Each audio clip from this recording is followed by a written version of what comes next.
mwogera nnyo mugamba bagenda kudiba nga badiba badibira wanga badiba kuki ye nga lwaki badiba abaana abalungi mbw abaana abakola ku zi TV ne radio ku gatane basita badiba nga badiba waggo kimanyi okola ku TV ne ku radio wenjogerera mukyala mukulu amanyikiddwa nga Ray-P asobodde okuba nti atwala yasobodde okuba nti atwala omusajja yamusuubiza embaga mu bakadde be nalabye basita ab'enjawulo Fifi the Queen nalabye Shiba nendaba abantu ab'enjawulo basita bamwerekeddeko ng'omusajja awaga asimanyi oba kubyokola lwaki ompaga owaga omusajja ng'amuwaga ng'awaga ng'agamba oli mujjawo omusajja asinga nze tewalibeera mulala wano nodonzera nowakufa omukyala Ray-P yamize pini era ng'omusajja basobodde okuba nti bamukkiriza olunaku lwabadde lwa mukaga embaga negenda mu maaso okuba nti okwanjula ne kugenda mu maaso era nga anytime from now mbaga makeke wano nowettima agenda kufa ate ng'omukyala asazeewo kuba nti oba oliawo tagenda kuba nti awuliriza bigambo by'abantu byonna agenda kugenda mu maaso n'okuba nti akola ebintu bye nga birina okubeera akati gw'omutima omuvundo kikulume ebbanga libadde ddene bamumenya omutima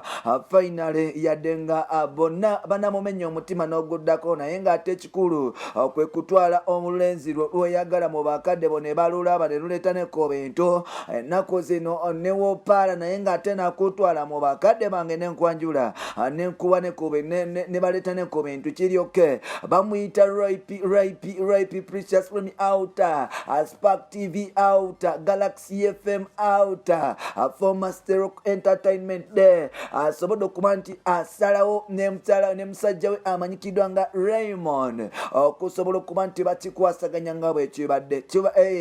nga bwekibadde mugamba mutya bannayuganda mugamba mutya bannakampala mwebale kuba nti mutuwuliriza tukwaniriza ku mukutugafye omuganzi ogumanyikiddwa nga Uganda mukamoli amanye n'eddoboozi bamutantambi Jimso number one rich boy Maxudi Junior made in Uganda webale kuba nti otambula naffe webale kuba nti otwagala webale kuba nti otwesiga webale kuba nti eva obeerawo n'ogamba alina okutambula ne limoja Jimso asobole okuba nti antuusaako biti ebirina okufa mu ggwanga lyatu Uganda mpola mpola nabagamba sijja kuleeta palapase bantwale mu kkomera nga Isma Olaxes wabula nja kujja nga olunamawulire amatuufu nsobole okuba nti nga kutuusaako mwali mugamba yadiba mwali mugamba mbutasobola kuba nti afumbirwa mwali mumuyita muyaye mwali mugamba nti abakyala abasinga obungi nga balungi nga bakola ku TV mbu babazalamu abana naye tebasobola kuba nti basetolinga ekyo kafuuwe omukyala amanyikiddwa nga Ray-P agenda mu maaso n'okuba nti oba oliawo amenyawo ebyo ebigambo ebibadde byogera ku new generation journalists especially presenters abakola ku TV ne radio nga bagamba bano tebawasa tebafumbirwa lwabadde lwa mukaaga omukyala amanyikiddwa nga Ray-P yasobola okuba nti akwata mikwano gye okuli ba Gabriel okuli ba Fifi the Queen okuli ba Spice Diana okuli abasajja ab'enjawulo ab'ebitiibwa okuli ba Flavia Mawaji okuli abantu ab'enjawulo nagamba nti muje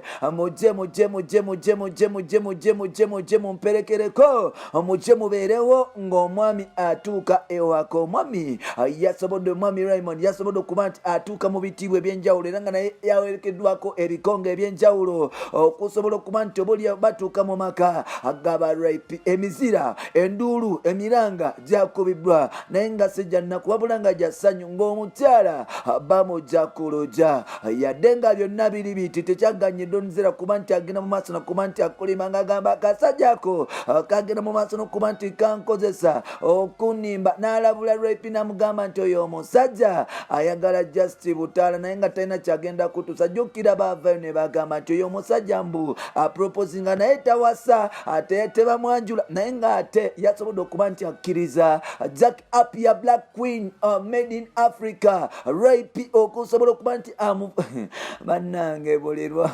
bonna bwabuwoomi buli lwowomba bannange ofuna birungi byerere gwe beerawo nga weeyirusa just wablinti nga okwatta mu kizigo otandika okuba nti okuba emiranga abakyala bali ku nnakyo bagenda mu maaso n'okufuna ebintu eby'enjawulo gwe okwatta mu kizigo mbu oyagala kubeera sire queen abasajja bajja kudukako tunuulira omukyala yagenda mu maaso n'okuba nti ng'asuulibwa ng'alowooza ne Ray P bagenda mu maaso n'okuba nti bamusuulawo kumbe ng'ate Ray P yanyweza ensolo yagikwata agiteekamu ttaano terina gyesobola kuba nti egenda era nga wetwogera Ray P musanyufu ddala okuba nti oba oliawo ali mu bufumbo yavudde n'agamba nti nomata kama nimbaya mwe mugamba nti sisobola omusajja wange mu ttaano ebyo byonna bye mwogera kale bulembu biki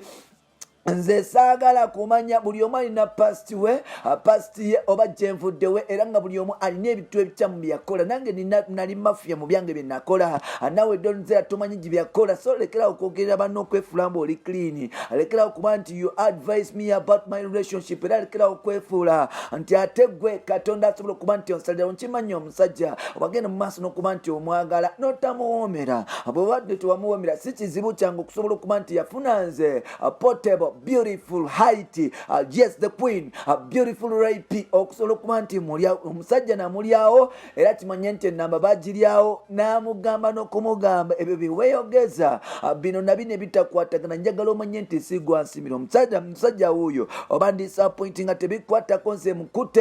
mututte ew'abazadde bange okusobola okuba nti bamulaba nga tugenda okuba nti kwetuusaako obanga toyagala buladi genda ofe naye ng'omusajja ali mu ttaano omulenzi yansima oba wetawete okitegedde omulenzi yansima oba wetawete ebyo byonna bigambo bya Ray P bannange donzera asatira omukolo gwabadde mawuno ngenda kusaba producer osobola okuba nti otereyo abantu bagulabe ng'abaana badigida nga bashiba bakuba bupeke ne bukisi ng'abaana bagenda mu maaso n'okuba nti obaoliawo basanyuka naye nga ngenda ngamaliza ka video ngenda kubuuza shiba baby shiba queen kama bad girl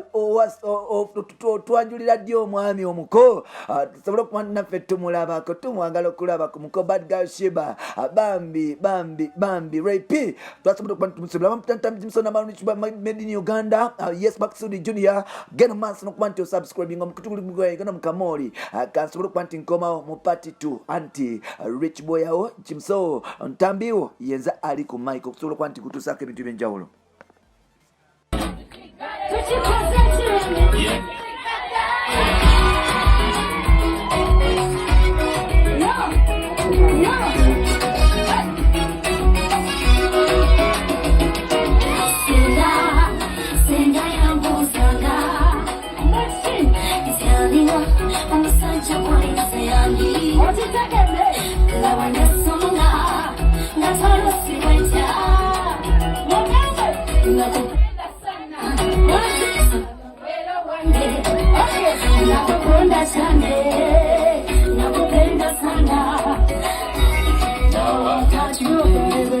I'm gonna take it down.